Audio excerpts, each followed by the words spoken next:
some of China is about the firewall, yes, and about a bunch of other issues around that.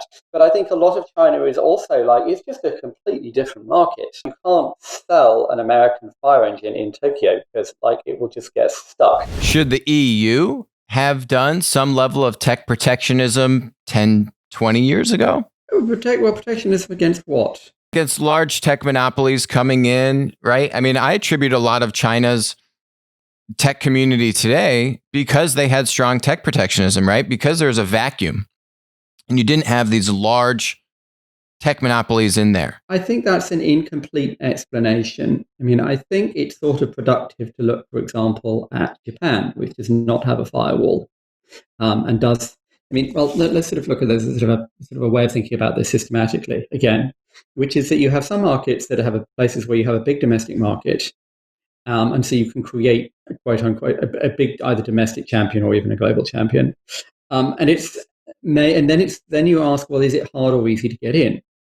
And so Japan is whatever it is, 120, 160 million people. I can't remember now. Japan is half the size of the USA. It's a big market. There's a whole bunch of kind of language, culture, business structure, or kind of operational structure issues where it make it very hard to just take a foreign business model and apply it.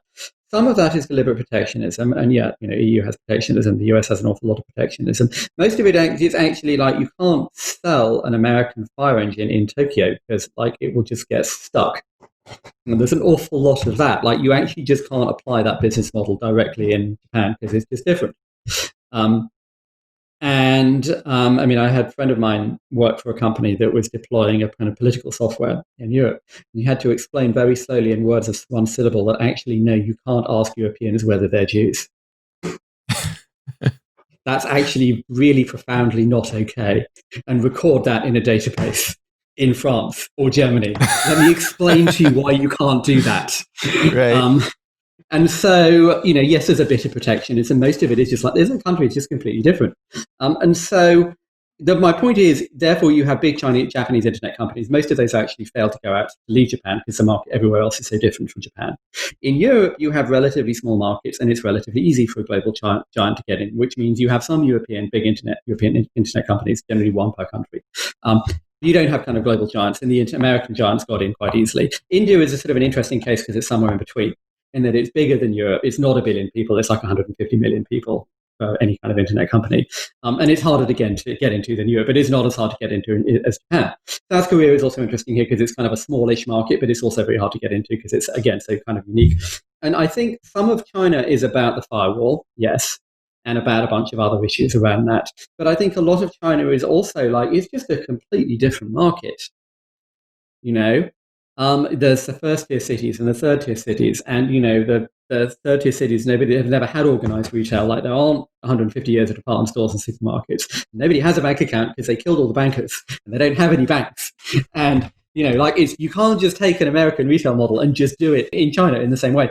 And so I think quite a lot of the China thing is the firewall, but I think a lot of it is also it's just a radically different market. This is also, incidentally, why Chinese internet companies have all completely failed to go overseas. There was this whole story 4 years ago that, oh my God, WeChat's going to take over the world. No, it didn't.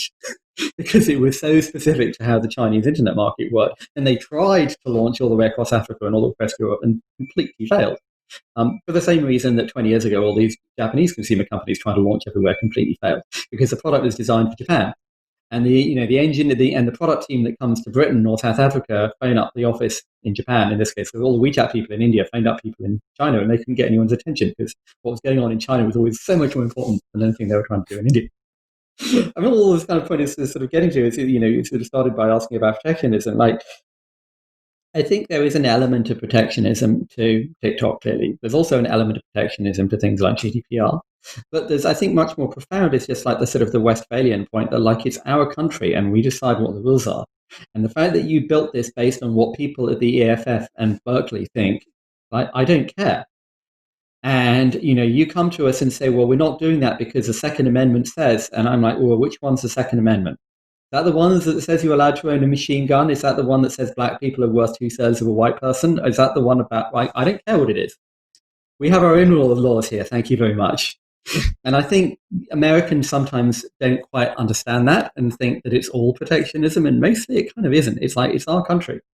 And everyone in our country is using this stuff now, so we have rules. Hi, this is Alex from Winner Take All. Thanks for joining us. Hope you enjoyed the content. Feel free to leave a comment, ask us questions, and definitely make sure to join us on our next live stream.